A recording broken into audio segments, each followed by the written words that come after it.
Bismillahirrahmanirrahim. Assalamualaikum warahmatullahi wabarakatuh. Perkenalkan, nama saya Hasbullah. Saya dari MPI 12.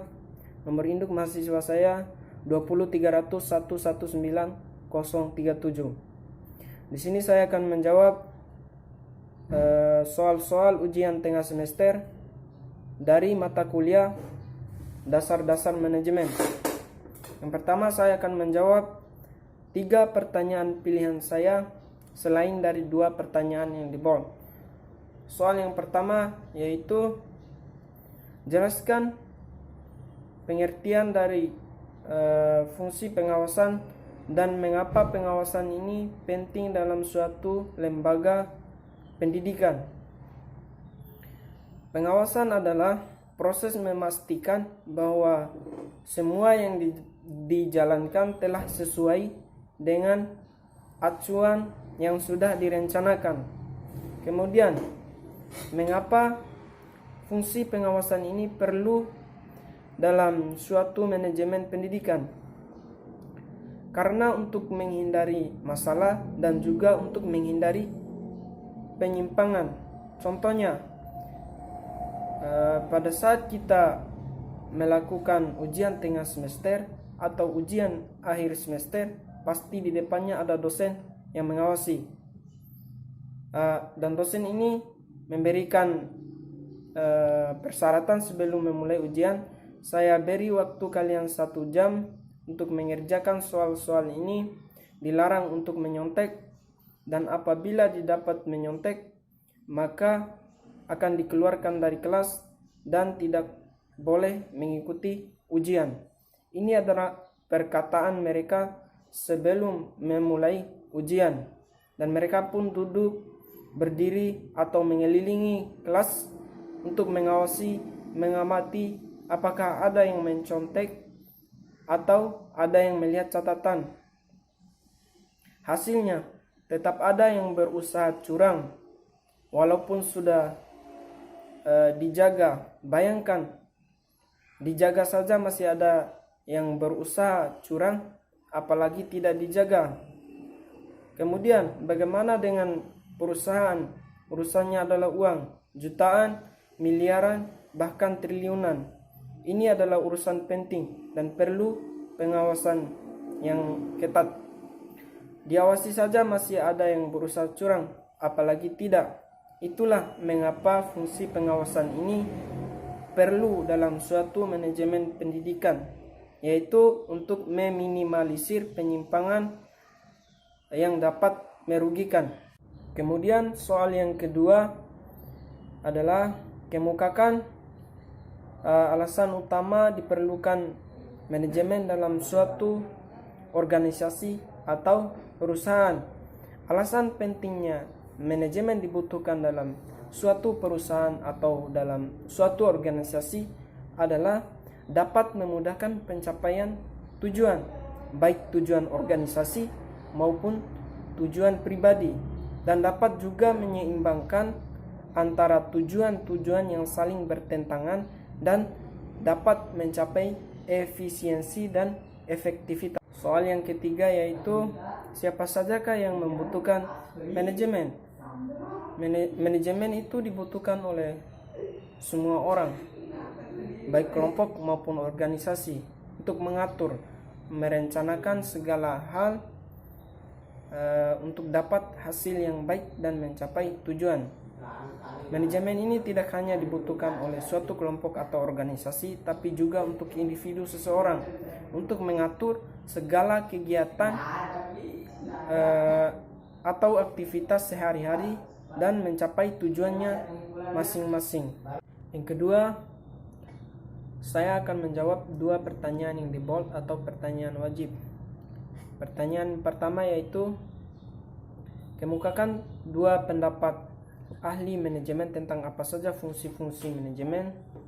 Dari 2 pendapat tersebut, pilihlah salah satunya yang sesuai dengan yang menurut Anda sesuai dengan fungsi-fungsi manajemen, serta berikan alasan yang jelas mengapa kalian memilih ahli manajemen tersebut. Yang saya pilih dari beberapa banyak pendapat para ahli tentang fungsi-fungsi manajemen, yaitu yang pertama menurut George Erteri. Menurut George Erteri ini fungsi manajemen meliputi fungsi perencanaan, fungsi pengorganisasian, fungsi pelaksanaan, dan yang terakhir fungsi pengawasan. Kemudian menurut John F. Mee yaitu fungsi perencanaan, fungsi pengorganisasian, fungsi pemberian motivasi, dan yang keempat fungsi pengawasan.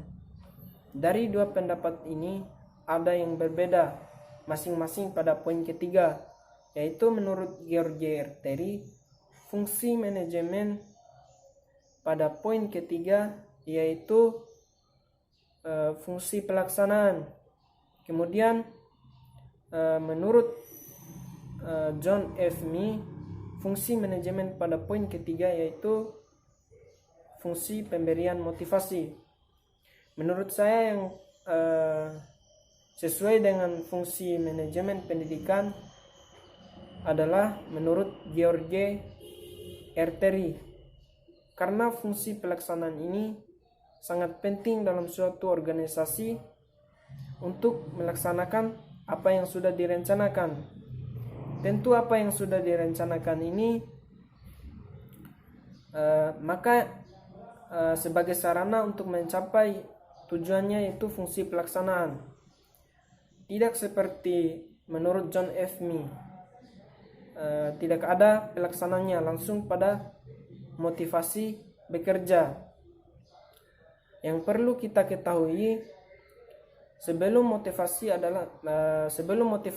bekerja, yaitu yang terlebih dahulu adalah pelaksanaan.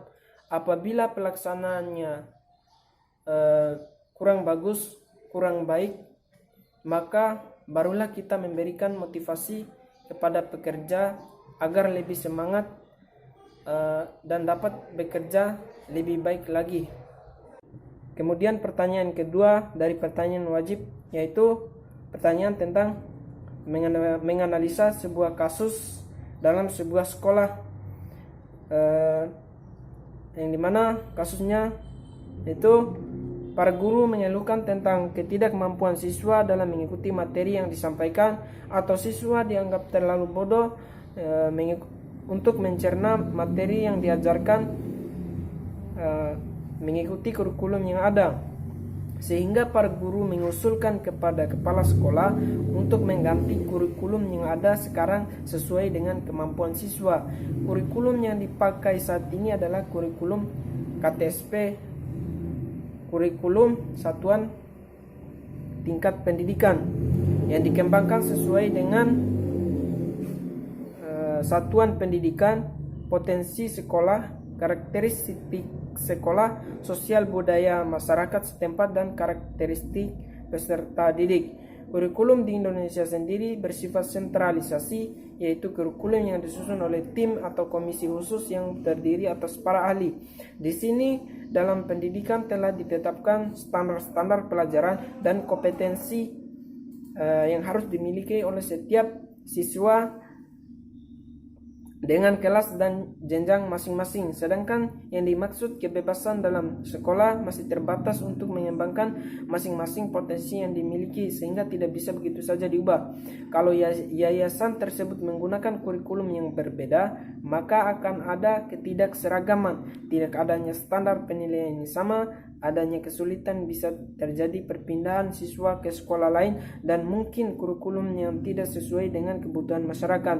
Di Indonesia sendiri setiap tahunnya mengadakan ujian nasional bagi tingkat akhir masing-masing jenjang pendidikan. Hal ini ditujukan sebagai standarisasi pendidikan. Kalau kurikulum diubah, maka siswa pun tidak bisa mengikuti ujian nasional. Beberapa penyebab yang mungkin terjadi karena siswa tidak dapat mencerna pelajaran dengan baik selain dari faktor kurikulum yang tidak sesuai adalah kualitas staf pengajar yang rendah, suasana kelas yang tidak kondusif dalam proses belajar mengajar, minimnya media pembelajaran, metode pengajaran yang tidak sesuai, banyaknya tindakan indisipliner atau tidak patuh pada aturan baik dari staf maupun dari siswa. Itulah kasus dari soal ini. Kemudian pertanyaannya adalah,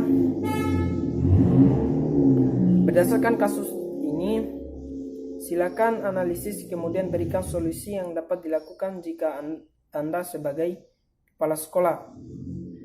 Solusinya, kalau menurut saya, kalau siswa tidak mampu mengikuti kurikulum yang bersifat sentralisasi atau kurikulum yang disusun oleh tim atau komisi khusus yang terdiri atas para ahli, maka sebagai kepala sekolah perlu mengembangkan kurikulum yang bersifat desentralisasi.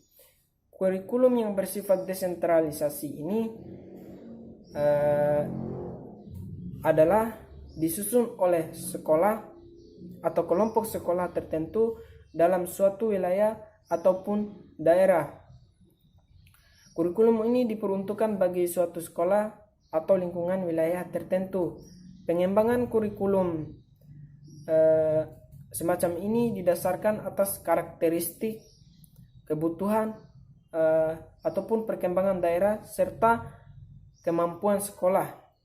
Kemudian yang kedua, kepala sekolah perlu menekankan kepada guru agar menjalankan tugasnya dengan baik dan benar, yaitu menyusun bahan pelajaran yang sesuai dengan kebutuhan, minat, dan tahap perkembangan anak, memiliki metode dan media pengajar yang bervariasi, serta menyusun program dan evaluasi yang tepat sesuai dengan kemampuan siswa. Mungkin ini saja jawaban dari saya. Lebih dan kurangnya mohon dimaafkan. Wabillahi taufiq wal hidayah. Wassalamualaikum warahmatullahi wabarakatuh.